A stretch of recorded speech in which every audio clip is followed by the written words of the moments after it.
Hi Academy, it's me again. Last time I taught you how to make a savory Greek dish, but today I'm going to show you how to make chocolate cookies with vanilla chocolate chips. They're really delicious. You're going to need 2 sticks of butter. They're already in here softened, but I just wanted to show you there. These are cold. Softened in there. Sugar, flour, baking soda, white chocolate chips, vanilla, and I think that's it, which is not a lot of ingredients. They're kind of easy to make, and oh, the cocoa. Forgot about that. You should be able to find this at home. So you start with the soft butter and you add in 2 cups of sugar. Just one, put it in. And oh, I need a little bit more.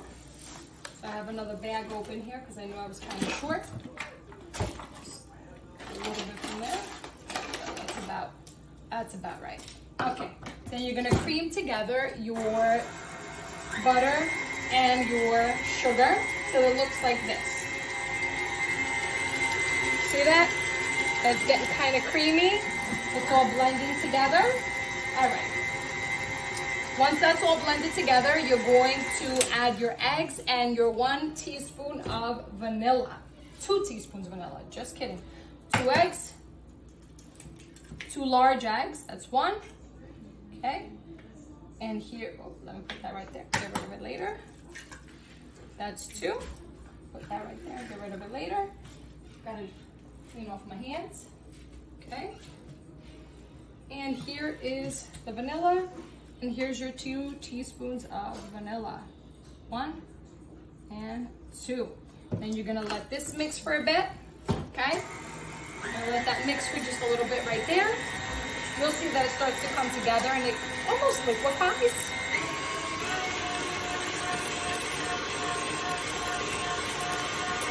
Once that starts to happen, you see that there? You see how the consistency has totally changed and it's like, not liquid, but you know, it's not completely solid either. Okay, now that we've blended our butter, sugar, 2 eggs, and 2 teaspoons of vanilla, we're gonna add our 3/4 cups of cocoa, right? That's what's gonna bring us our nice chocolatey flavor here. And we're also gonna throw in our teaspoon of the baking soda. I'm gonna need to rinse that off because it's wet from the vanilla, okay? Opa. There we go. You see I measure, but I don't measure exact. It's cool. It's gonna still be good, okay? There we go. And our teaspoon of baking soda. I just need to rinse that off. 1 second. Sorry, guys. Out of camera. Okay. And here's our baking soda. Okay. 1 teaspoon of that boy right here. And then we're going to mix again. And then once this is all mixed in, we're going to get ready and throw in our 2 cups of flour. And then once that's mixed, we're going to stir in our chocolate chips, and then we're going to be ready to just put it on the baking sheet and throw it in the oven. This is a really quick recipe, and I think most of the ingredients you would have at home if people like to bake, except maybe the cocoa, but you know, that's pretty easy to find at the supermarket. Oh, and the vanilla chocolate chips. All right, there we go. You see how that's nice and mixed there? You see the consistency? All right, lift that high up, and now our 2 cups of flour. Now I gotta tell you, most recipes call for like just a little bit of salt, whether it's like a 1/4 teaspoon or a half. I never use it because I always use salted butter instead. You know, that gives it the salt that it needs to offset the sweetness. Some people may want to use unsalted butter and put in the little bit of butter and a little bit of salt, but I never do. All right, here we go. This will be the last of the mixing with the machine.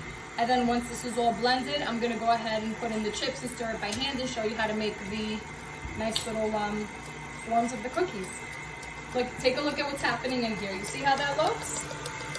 That looks good. We're getting a cookie batter.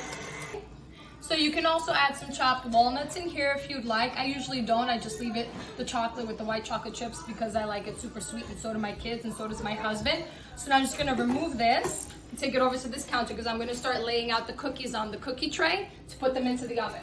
So what I do here is I use a tablespoon, right, at a time. Put this towel down, it's kind of hot in here today. I use a tablespoon, and then I just kind of go in, pull out.